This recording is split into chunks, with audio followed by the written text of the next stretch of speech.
Your competitors aren't hiring better designers, they're building better conditions. Hi, I'm Joe. I've spent 15 years inside of 50 product teams, NAB, Coles, Bupa, Redbubble, JudoBank, and I keep watching the same pattern play out. In this video, I'm going to show you the 5 conditions that separate the product teams that ship from the ones that store. Get these right and your roadmap moves. Miss them? Doesn't matter how many designers you throw at it. Number 5 is the one that'll actually surprise you. When I say understand your designers, I'm not talking about some culture exercise where you buy everyone lunch and you ask about their feelings. I'm talking about whether your roadmap actually moves. I've had companies come to me and say, Joe, we need better designers. But the designers they've already got approved. The conditions are wrong. So the company keeps cycling. They let people go and they bring new people in. Because they keep changing the people, when what they actually need to change is the environment. This isn't an easy conversation. This is a delivery conversation. Get these 5 things right, your roadmap moves. Get them wrong, it doesn't matter how many senior designers you throw at it. I spoke to a senior designer who joined a company with a brilliant brand. It's the kind of place that everyone wants on their resume. But the CEO was personally reviewing and critiquing all of the design. The designer had 15 years of experience and the CEO was still in the weeds telling them what to change, like pixel level feedback from a CEO. They burned out. And here's the thing, they weren't the only one. That company has had a pattern of over a decade. Great people join because of the brand, great people leave within months. But I'll come back to that story shortly. Number 1, autonomy. Senior designers don't want to be handed a solution and told to make it look good. They want a problem. They want to sit with it. They want to pull it apart. They want to come back with something you didn't expect, right? That's what you're paying for when you hire a senior.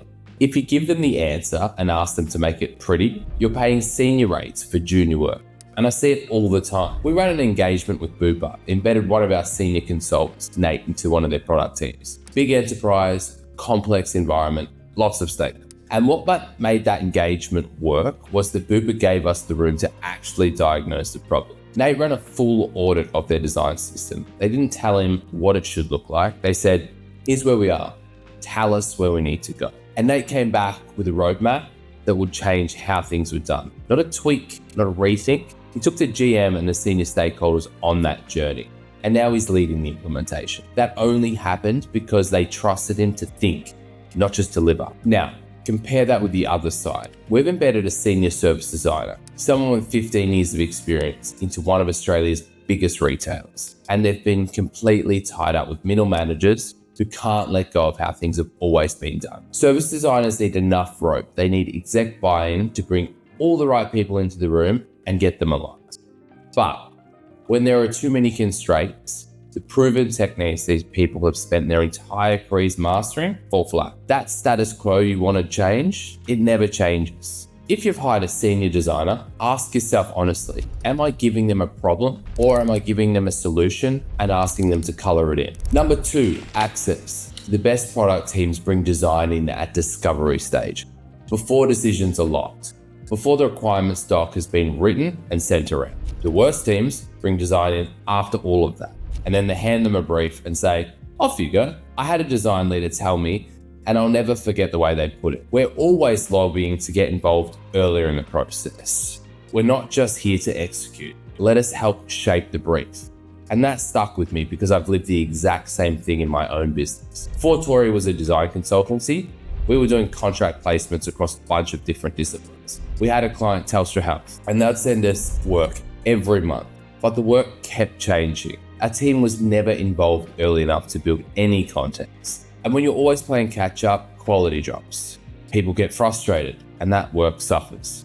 We eventually had to walk away from that relationship, not because they were bad people, because the way the work was structured meant we could never do our best. And we were decorating, not designing. If your designers are only seeing the problem after the decisions have been made, they're not designing. They're just making your decisions look nicer. And your best people will get sick of that pretty fast. By the way, if any of this is sounding familiar and you want to understand what Tori does to help product teams move faster, there's links in the description. Now, let me get back to it. Number 3, give them a seat at the table. Interesting. Designers who feel connected to the company's strategy do better work. Pretty straightforward, right? But in a lot of organizations, designers are 2 or 3 layers removed from it. They get handed a 100-page strategy deck dumped on them, and nobody can walk away and tell you exactly what it means for the product they're building. I've seen this play out more times than I can count. Engineering-led product teams where the build starts before design has been in the room. The logic makes sense on the surface. Get a working concept together, prove it's viable, then bring design in to finish it off. The problem is, by the time design arrives, the foundational decisions have already been made. The architecture's set, the user flows are baked in, and the designer is standing there looking at something that's been built without any understanding of how the customer is actually going to interact with it. That's not a design problem, that's a sequencing problem. And it produces things every time. Rework and frustration. Rework, because what gets built without design insights almost always needs to be rebuilt. Frustration, because you've just handed a senior designer a brief that says, make this work, when what they needed was to be in the room 3 months earlier asking, should we build this at all? Your designers don't need to be in the boardroom, but they need to know what the boardroom decided and why it matters to what they're building today. Without that, they're guessing, and guessing, it's expensive.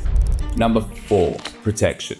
This is the one that I promised I'd circle back to. And honestly, it's the one that makes me the most frustrated when I see it done badly. Senior designers are valuable because of their judgment, their ability to look at a complex problem and make smart decisions under pressure. But judgment requires focus, and focus requires protection from the noise, the politics, the unnecessary meetings, the constant context switching that kills deep work. That company I mentioned earlier, that designer joined because of the brand. Everyone does. But the CEO got involved in everything, critiquing work, second-guessing decisions, overriding the design leadership layer, and because that leadership layer wasn't strong enough to push back, the designers copped it. The result? Burnout. Not from the workload, from the noise. This designer was brilliant. Didn't matter.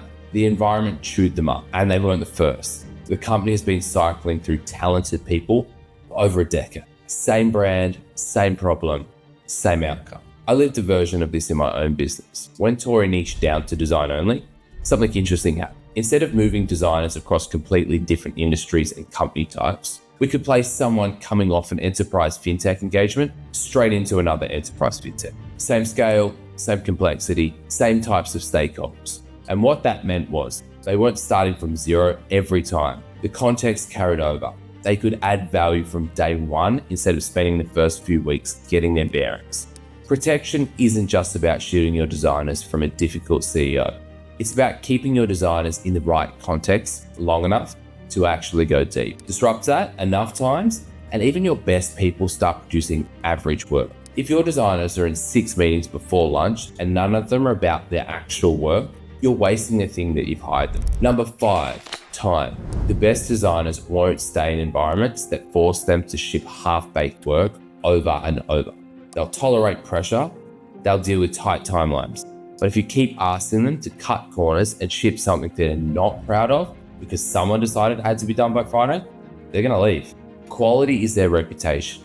If you keep chipping away at it, they'll find someone that doesn't. Brian Chesky, the CEO of Airbnb, said design should never be a service organization. That it's not design's job to catch things before they go out.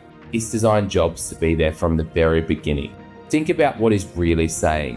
When you rush your design, when you hand them a deadline and tell them to ship by Friday, you're turning them into a service organization. You're telling them that their job is to execute, not to think somewhere. And your best designers will only tolerate that for so long before they find somewhere that doesn't ask them to ship work they're embarrassed by. When you give great designers time, they build products people remember. When you don't, they leave. And they take the standards with them every time. Here's how I think about it. If you're nailing 1 or 2 of these 5, your designers are surviving. They're showing up, doing okay work, probably job hunting on the side. 3 out of 5, your team ships. 4 or 5. That's when you start seeing output that genuinely surprises you. So score yourself.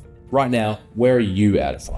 Because these aren't about being nice to your designers. These are about whether the money you're spending on design actually comes back. If you've hired senior designers and you're not getting senior output, the problem probably isn't the people. It's the room that you put them in. The difference between product teams that ship and product teams that stall come down to one question.